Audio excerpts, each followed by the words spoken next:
సోనామర్గ్ hotel glacier నుంచి బాల్కనీలోంచి view.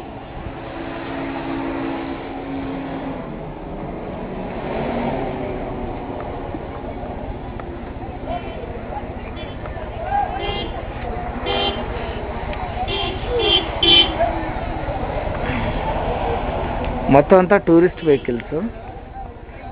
కానీ ఈ టూరిస్ట్ వెహికల్స్లో కూడా మనం తెచ్చుకున్న వెహికల్స్ ఎక్కడైనా అవుట్ స్టేషన్ నుంచి తెచ్చుకున్న టూరిస్ట్ వెహికల్స్ ఏవైనా సరే ఇక్కడ వీళ్ళందరూ యూనియన్ కట్టి గుర్రాల మీద కానీ వాళ్ళ వెహికల్స్ మీద కానీ మాత్రమే వెళ్ళాలని ఫోర్సు. మిగతా వెహికల్స్ని వెళ్ళనివ్వరు. అంచేత వచ్చిన వాళ్ళందరూ ఇక్కడ వాళ్ళ వెహికల్స్ ఆపుకొని వీళ్ళ గుర్రాలు వీళ్ళు పైగా జర్కిన్స్ అవి అద్దెకిస్తూ ఉంటారు. Outrageous rates. బూట్లు